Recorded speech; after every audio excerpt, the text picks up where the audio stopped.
And welcome to the Contenders Corner Podcast, where we talk everything that is wrestling. Join us for our unfiltered thoughts, rants, ratings, and review of Hell in a Cell for everything wrestling here on YouTube. We'll also do Monday's Night Raw as well. Join in on the conversation and share with us your thoughts of what went down. Like, share, comment, and subscribe. And don't forget to turn on those important notifications. Shame. Well, let's start this off. What we think of was missing on the pay-per-view. And it's a shame that Roman Reigns and Rey Mysterio was pulled away from the pay-per-view, as it would have been received a lot better. The whole pay-per-view felt like it was missing some stuff, missing some spark to ignite a flame. And I think the Roman Reigns, Rey Mysterio match would have been the match to do that very thing at Hell in a Cell. It was a shame they didn't do that match on the pay-per-view. I really enjoyed this pay-per-view. It wasn't the worst, nor wasn't the best, but overall it was solid. Had some great highlights and also had some terrible disaster moments. Alexa's match being one of them, also Charlotte Flair's botch.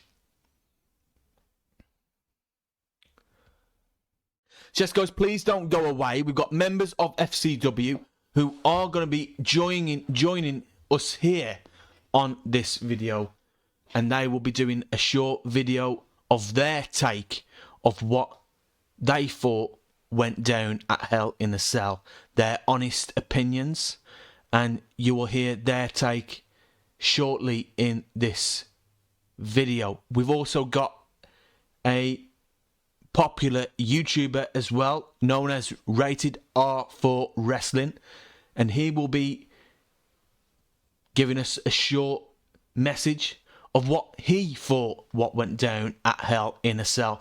And we are humbled, guys, that we have got these people joining us here tonight.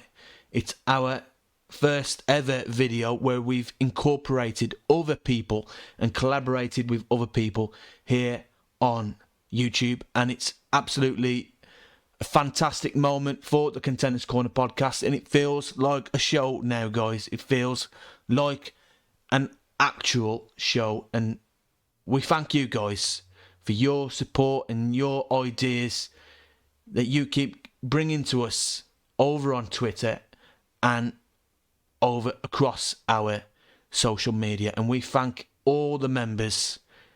Again, guys, we thank all of you guys, you lovely, awesome crowd who day out appreciate what we do here on the Contenders Corner. And it's coming alive, guys, and we thank you very much.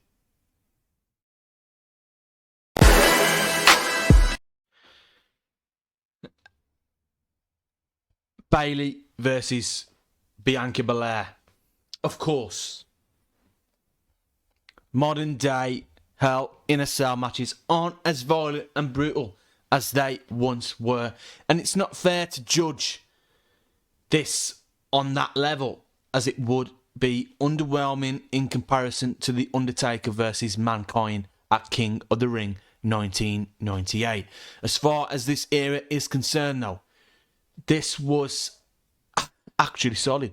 Belair wanted to prove once more that she can beat Bayley, and she accomplished just that very thing with a KOD on top of a ladder. I felt this match was very fun, and there was a lot of action by both women. Bayley biting and using Bianca's hair against her as a weapon or tying her up was creative and solid, and I really enjoyed this. The match overall, it was great. They used and incorporated a lot of weapons during the match, and the ending was solid for Bianca. Hopefully this will enable them to move on with this, and Bianca can now focus her attention on a new challenger or potential Money in the Bank winner. Here on the Contenders Corner podcast, we will give this a match rating of 4 out of 5.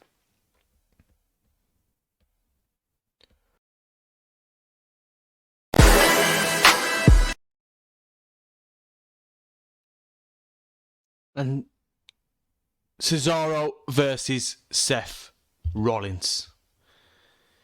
Anytime Cesaro and Seth Rollins step in the ring, we know it's going to be at least a decent match. And again, it should be stated that this isn't a strong highlight in the grand scheme of things, but it's a positive for this particular event. And the reason being is because of the ending. The more cynical approach would be to say this wasn't as good as their WrestleMania 37 match, but the more optimistic point of view is that this was a fun enough contest with two great superstars. Also, Seth Rollins picked up the victory that evened the score between the two men. But let's step aside with that being said. This was a solid match, and to be honest, it's every reason why Cesaro should be pushed. The back-to-back submissions was absolutely dangerous and spot on, but it was just the ending that ruined what was a good match. We know this will lead to another rematch. The match was a lot more physical than I anticipated. It was just a shame the finish wasn't what we all expected, and this was a great match on Cesaro's part. Here on the Contenders Corner match rating, I'm going to give this a 4 out of 5.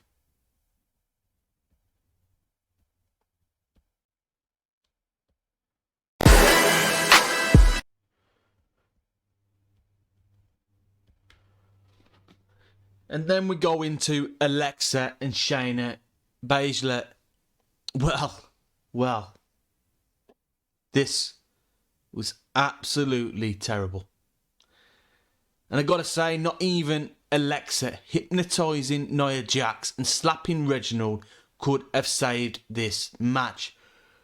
But with that being said, from my perspective, I thought this was one moment in the match that was very creative and very funny. Here on the Contenders Corner podcast, we'll give this a match rating of 1 out of 5.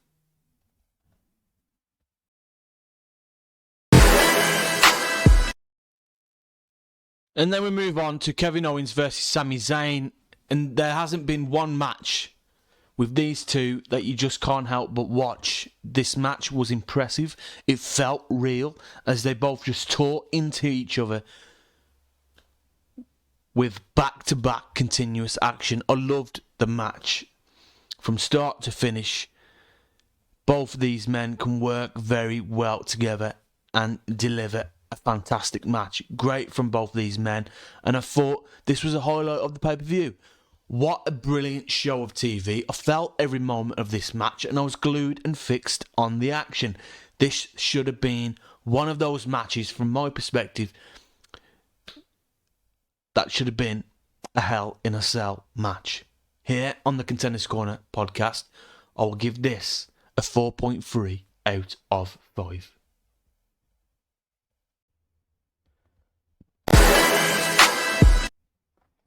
And then we move on to the Rhea Ripley versus Charlotte Flair. I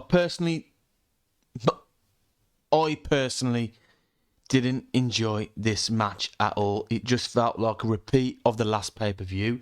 And with the result of this match, are we going to see yet another rematch? I personally don't want to see that. I personally think that WWE should just leave a rematch for a pay-per-view, like they used to do when they built up a storyline, built up the heat between two wrestlers going into a pay-per-view. I've not much to say with this one really as well. As for Charlotte Flair though, missing a kick and then continuously kicking the air and Rhea Ripley pretending like she got hit was unnecessary. And both of them pretending like we didn't see it either was just a bad botch, badly timed move. Contenders Corner match rating here. I'm going to rate this match down 2.5 out of 5. Just very bad and terrible.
And then the main event, Bobby Lashley versus Drew McIntyre. And Drew McIntyre has more than proved himself worthy of a top spot in WWE.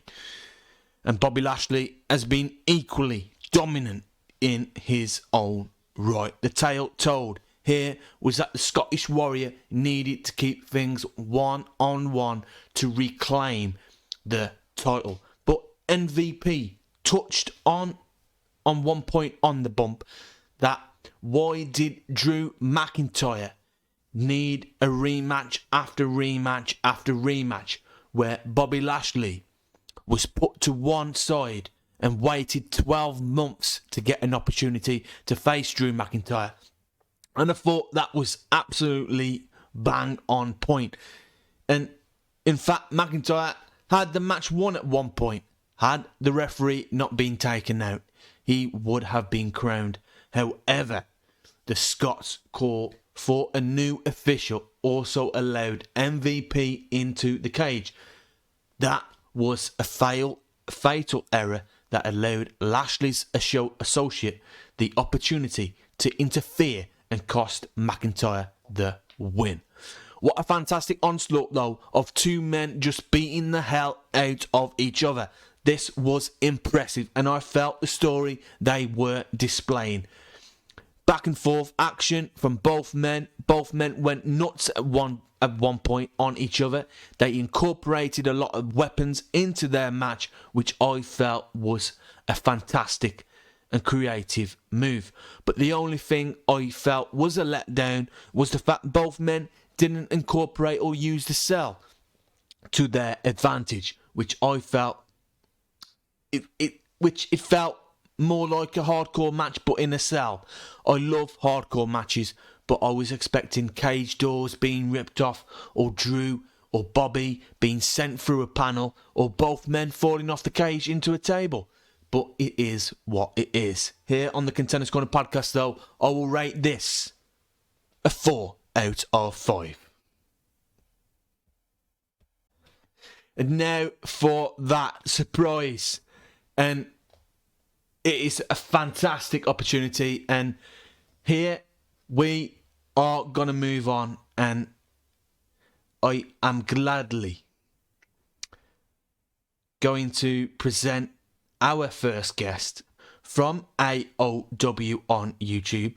And we will move on to this next part as Money Mike Kip Carter, known as Mike Jeter of AOW, will now voice his opinions on Hell in a Cell. And go for it, Money Mike.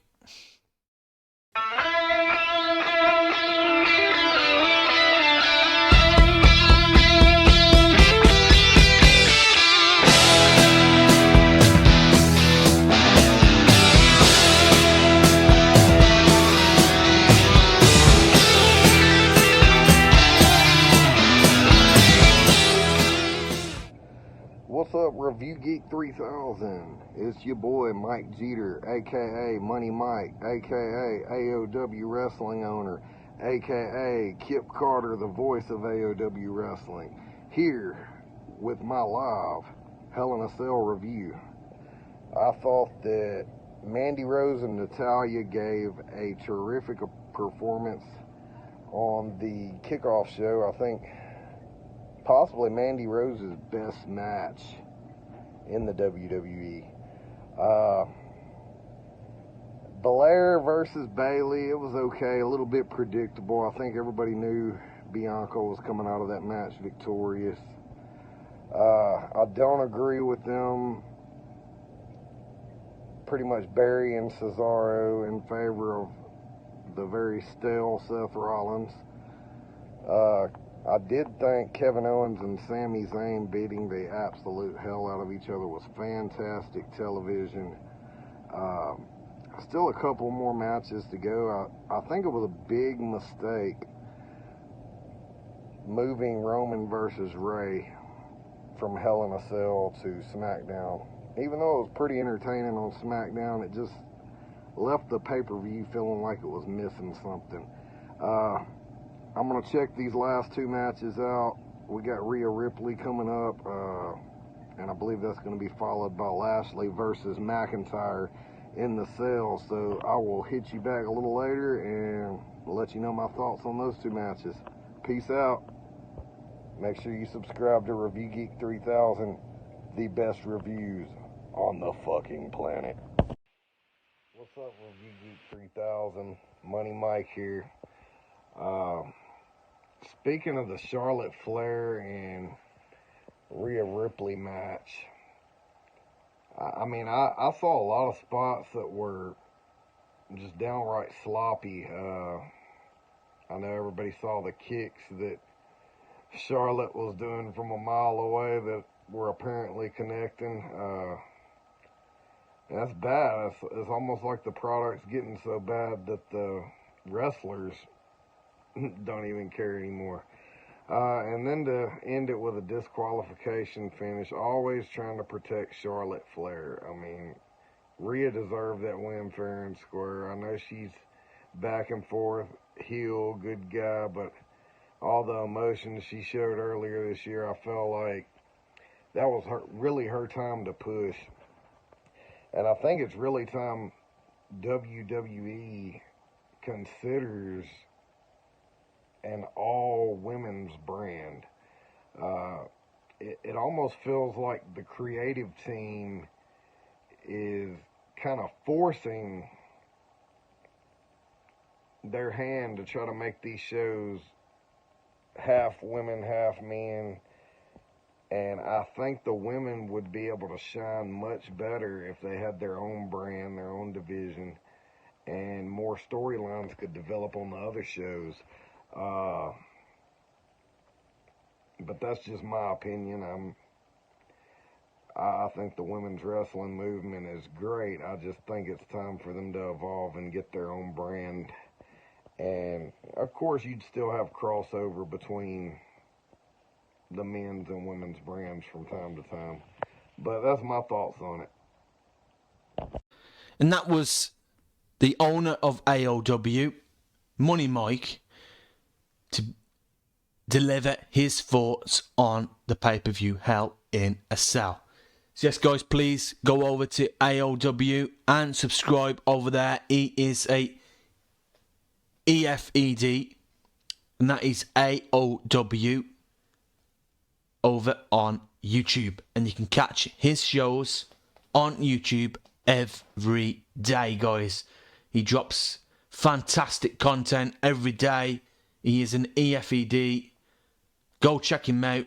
There's lots of wrestling content on there. Gaming wrestling content. Awesome. Fantastic. Please, guys, check him out.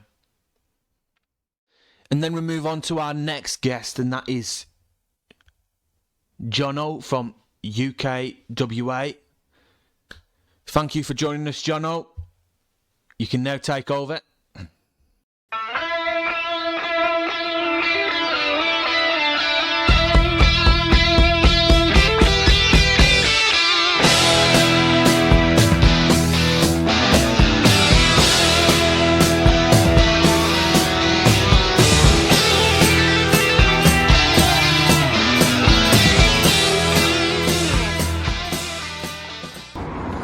So, here is my review on the match between Seth Rollins and Cesaro in Hell in a Cell.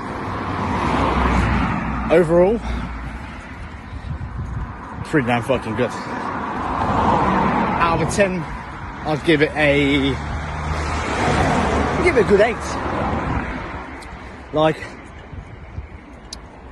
the promo before, where to bring the the interesting background of the story between them, the rivalry, seemed legit, like had that exciting feeling.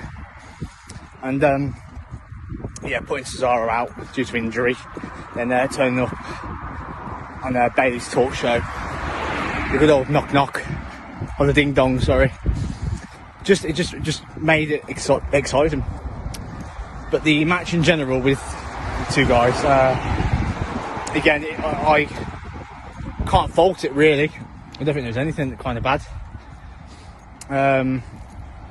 I just enjoyed it, overall enjoyed it. probably one of my favourite matches of a pay-per-view in a while. But the finish, I think there was a little bit towards the finish where, that's it, the pin. The pin was a little bit like, was that supposed to happen? But I guess it was. But even if it isn't, it kind of builds up another heated moment between them two. So overall, like I said, I give it a 8 out of 10. And I really enjoyed it. Let's see where they go from there. It's my review. And that was the owner of UKWA, and that is Jono over on there. And you can catch him on Twitch as well, guys. So please go over to Twitch. We'll drop the links in our description. So please, guys, go check him out. He is also an EFED. So please, guys, check out UKWA over on Twitch. Every week, guys, he does a show and fantastic content on there as well. So please, guys, go over to there, subscribe, and check him out every week. Awesome content, guys, and that is UKWA.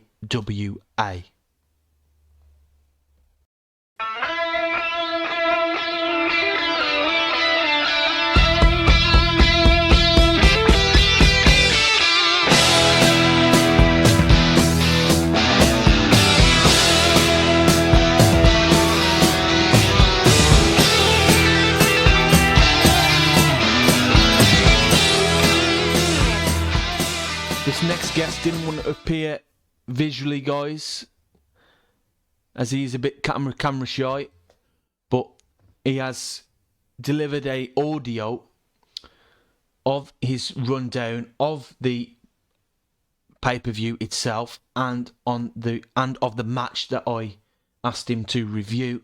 Here is his full. And our next guest is Scott Cater from FCW, known as Tommy Prime. And he doesn't want to appear visually, so what we'll do, we'll include him as an audio here, guys. So Scott Cater, you can now take over. Yeah, happy that Bianca got the win over Bayley. Also, it was great that the match took place inside the cell. It's good that Bianca got the win because she's a new champion, both herself and Rhea Ripley holding the titles on Raw and SmackDown. It's a new era for women's wrestling. I've heard that Charlotte is getting another attempt at Ripley at Money in the Bank, it's annoying, but we all knew it was coming. Hopefully Ripley will win that, but yeah, I mean, Bayley is a fantastic heel. She's actually done much better.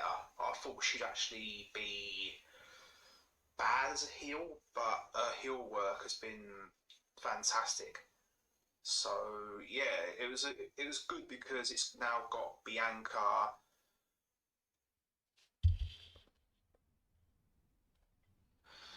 Yeah, it's good because it's now got Bianca more over, I would say, because she's beaten a top tier talent in Bayley. So hopefully it will keep her looking strong, both herself and Rhea Ripley. I want them both to keep the belts for as long as possible, because I want to see Belair versus Ripley at Survivor Series, because on the Raw SmackDown champion versus champion. So yeah, come on, Vince, don't let us down. Belair and Ripley are the future. Tommy Prime there. He's also got another message, guys. Yeah, it was reasonable. There's some expected results, one or two unexpected.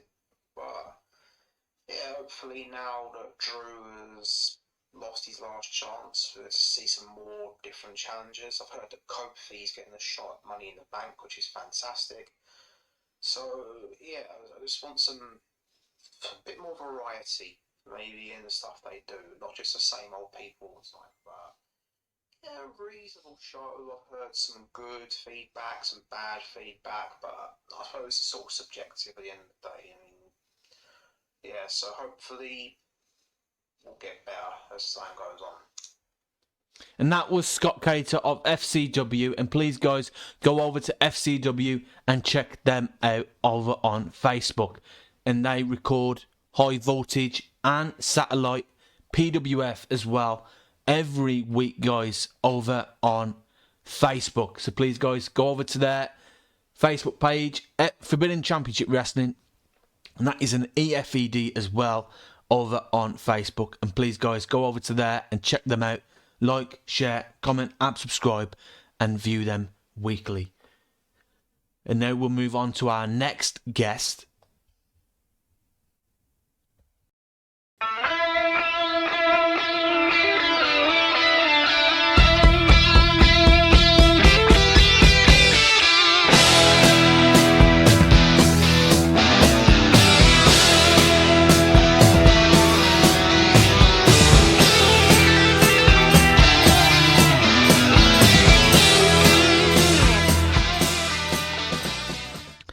And the next guest is the owner of FCW, the EFED on Facebook, and that is Michael Boyle.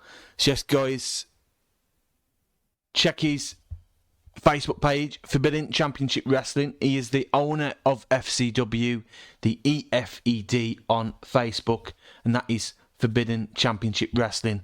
He delivers shows every week, Satellite, PWF, and High Voltage over on Facebook. So this time is yours, Michael. Yeah, I've been asked by Jason to review the Sami Zayn and Kevin Owens Hell in a Cell matchup from Sunday. My review on it, I've only just watched it today because I didn't watch on Sunday because I haven't watched WWE in a very, very long time. I don't know what's been going on between the both of them. I know the history is well documented, back from the days from NXT. So, there's going to be some heat going into this. I felt the match started off very slow pace. I know Kevin's injured. He's suffering a lot. I'll give the man a lot of credit for walking into this matchup with those injuries. He deserves a deserved break after this. Where Sami will go after this rivalry is beyond me because I've never actually been a fan of Sami's work, especially this dictator stuff. I'm not a big fan of it. He's a fantastic athlete, but I don't know, something about him. And I've always been a big fan of Kevin Owens anyway. I like the persona. I love his mic work, his ability in the ring. And I'm not dissing that for Sami. He's a brilliant athlete. He can do it in the ring. He's very, very pacey and speedy. But if I had to grade this match, I'd have to say C-. Just the fact that it was slow, sluggish. It was well textbook. And I've seen better in my personal review of this. I'm not going to be nasty about things, about this matchup. There was some good stuff in there. But other than that, my grade is a C-. What to say about the Hell in a Cell 2021? I don't care. I really didn't care. I'm not interested at the moment. The storylines are just pathetic. This PG rubbish has completely ruined this WWE at the moment. I'm not going to diss the superstars. The superstars are talented, very talented. There's some that I'm not overly keen on: Charlotte Flair, Bobby Lashley, Bianca Belair, Nia Jax, Shayna Baszler. I'm not big fans of.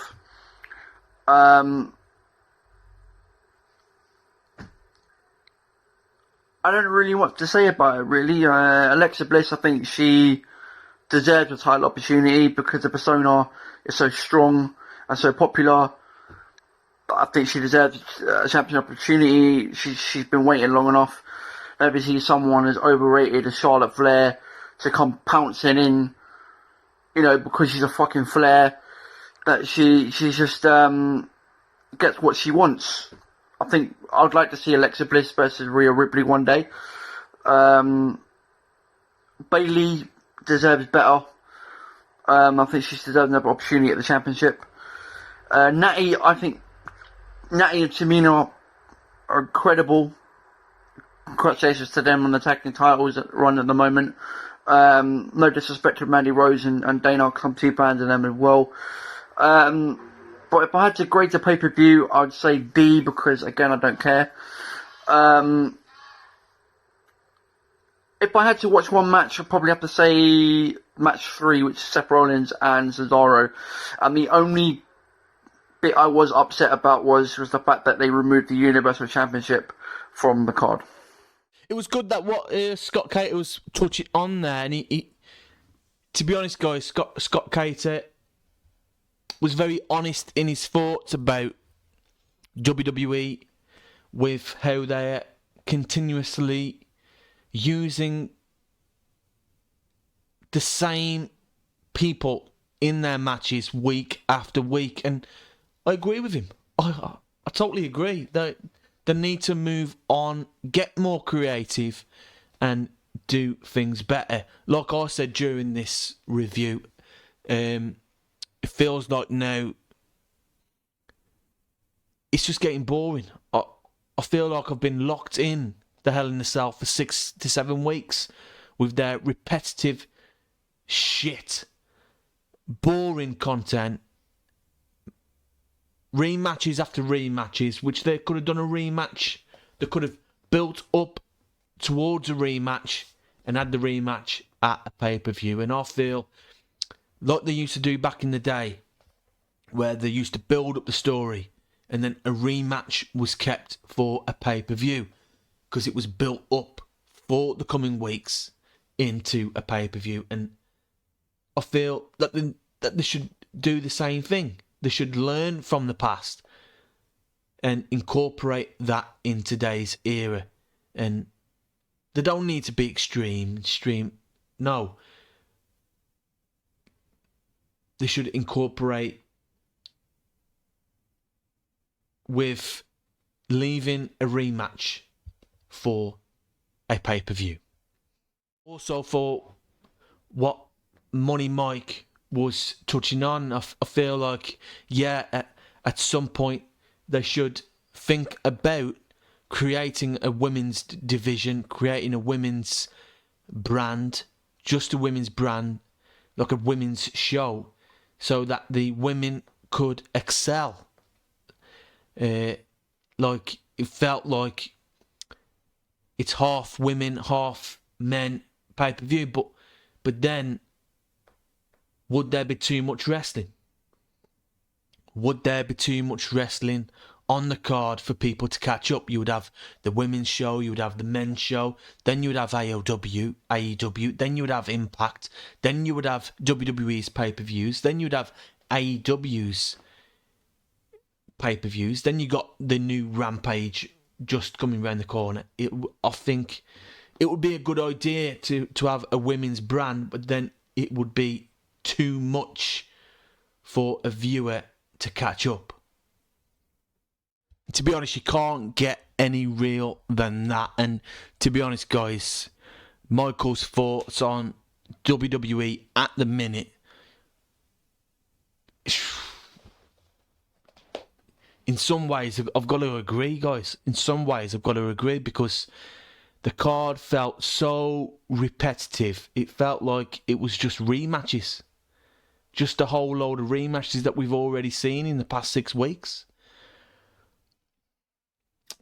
You know what I mean? It was fun. It was not bad. And it was not the best. But it was fun. It was exciting. And it was fun to watch. But it wasn't the best pay-per-view, nor was it the worst pay-per-view. But it was fun. It was fun. But I've got to be real, guys. I've got to say how it is. And if I think something is bad, then I've got to be honest. I've got to be honest. And our next guest is a special guest, and he is the popular YouTube star known as truly Rated R For Rasslin. And hit the mic, you got it.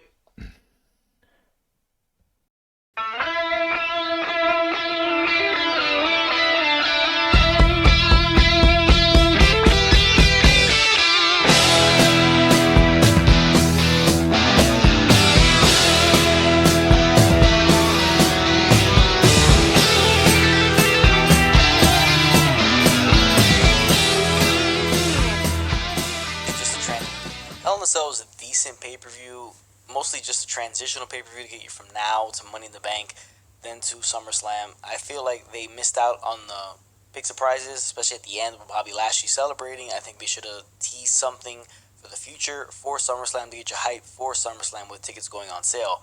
Tickets sold out, but still, you want a little bit more hype there. Matches were pretty solid, minus Shayna Baszler and Alexa Bliss, which was an absolute disaster of a match. But for overall pay-per-view, it was pretty solid. Par for the course for these transitional kind of pay-per-views. There's a couple things they messed up on, but I think the fact that not having Roman Reigns as the main event because you put him on Friday Night SmackDown, I thought it was going to set up for something large in terms of a surprise, but we didn't get it. So that really disappointed me in the end. But overall, there were some solid matches on the card. I enjoyed Bobby Lashley, Drew McIntyre, Bianca Belair, and Sasha Banks were a well-done match as well. Sami Zayn and Kevin Owens, Seth Rollins and Cesaro. Some solid matches on the show. Outlier being, obviously, Alexa versus Shayna. But it lacked surprises. But it was a pretty solid transitional pay-per-view. I am very humbled, guys, to have been given the opportunity to work alongside this guy. He does fantastic work over on his channel. And he is known as, to us, as Rated R For Rasslin. And again, he does fantastic stuff. He does a lot of stuff with other wrestling YouTubers, guys, and it's fantastic to see. It's fantastic to see the wrestling community working together, and this guy is credit to him, absolute credit to him. Also, a massive shout out to Wrestling by Woodbridge. Massive shout out to SCW Wrestling. A massive shout out to Jonesy Chats Wrestling. And the true Justin. And also West Coast Pop as well, guys. So please go over to their channels. And the Dirty Heels podcast. Go over to the Dirty Heels podcast over on YouTube. Go over to Rated R For Rasslin over on YouTube. Subscribe to them. Like, share and subscribe. Turn on these notifications. Go over to Jonesy Chats Wrestling. Go over to the True Justin. Go over to West Coast Pop. And Wrestling by Woodbridge as well over on YouTube. Like, share and subscribe. It's been a fantastic opportunity to have this guy on board, working with us, even if it's for a 1 minute clip. I think he is a fantastic YouTuber, and it's an inspiration to have even had him on this video just for 1 minute or 2 minutes or even 5 minutes. I'm humbled, guys. I'm absolutely humbled.